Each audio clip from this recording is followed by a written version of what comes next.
All right, let's bring in South Dakota Governor Kristi Noem. Governor, good to see you on the show. Thanks for being with us. You know, after this lawfare last night, I'm sure last night across America, Americans were looking at probably 3 states, Florida, Texas, and your state of South Dakota, looking for homes because they're afraid of what happened.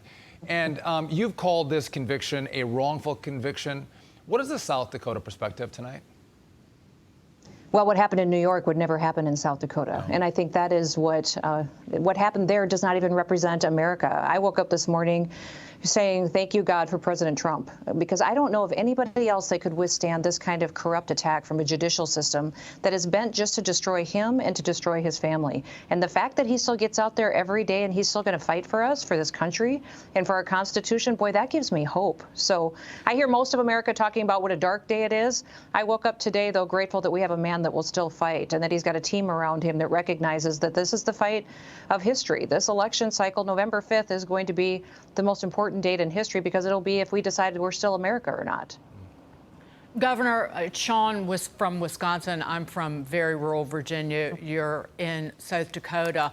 The people who we grew up with, live with, always look at New York City and the area and think it's just a left-wing corrupt septic tank, no more so than ever yesterday. So how do you use this and connect what has happened to President Trump to the voter? Because I talked to a lot of people today and they found this doesn't necessarily electrify the base, but it electrifies people who otherwise might not have voted for President Trump because of this, well, political corruption of our kind of sacrosanct judicial system. Right, exactly. What I would say to people across America today, even people living in our biggest cities, New York City, Chicago, Detroit, is that law and order should be applied blindly.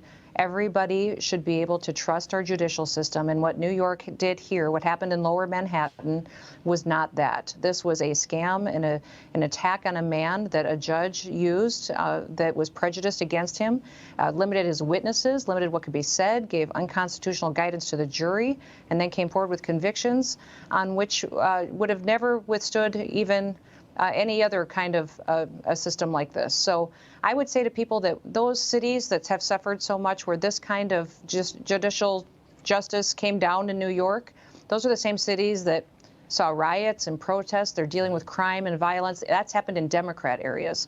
In Republican states, we respect law and order. We respect the fact that there's consequences for criminal actions. That's not what this trial was. And that's where we need to speak to is the hearts and minds of those mothers and those grandmothers who wonder about the future of the next generation. We need a country that can trust our judicial system. And this greatly undermined it, what happened in New York City. And President Trump will prove that it can be trusted again when this is thrown out on appeal, because I believe it'll be a very easy process to appeal and it'll be thrown out immediately. You know, so Governor, as expected, this verdict has become a major talking point on the campaign trail. Both campaigns immediately fundraising off it, with Trump raking in $34.8 million from small dollar donations, and that's still counting. It's even inspired one Democrat donor to pitch in. That would be Sean McGuire, a partner at Sequoia Capital, coughed up $300,000, saying he's prepared to lose friends. He also added, quote, fairness. He just let me finish this. He also added, quote, fairness is one of my guiding principles in life, and simply these cases haven't been fair for Trump.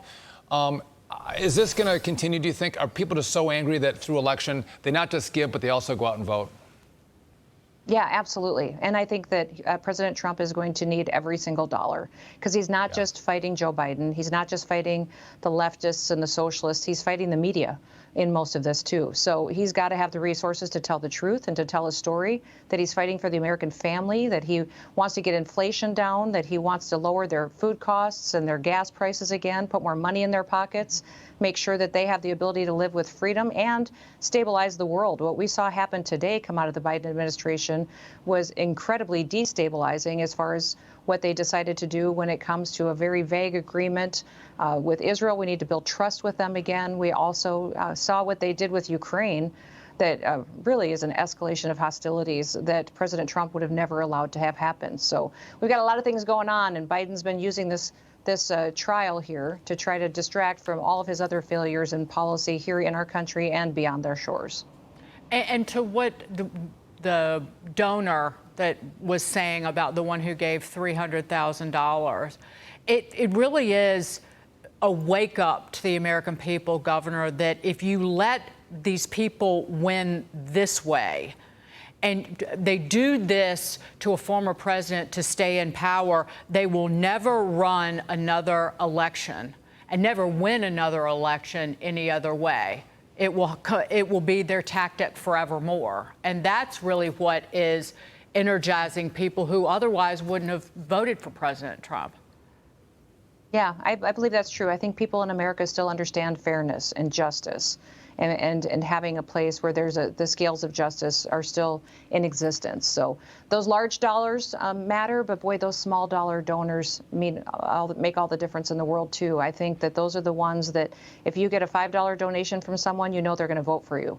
You know that they've invested in you. And what I would tell you is that President Trump is a good investment. He makes decisions. He says who he is. He doesn't pretend to be better than anybody else, and he doesn't think he's better than anybody else. He just wants to save America, to make it great again. And I'd encourage people, don't just give $5, $10 or whatever you can. Go out and work.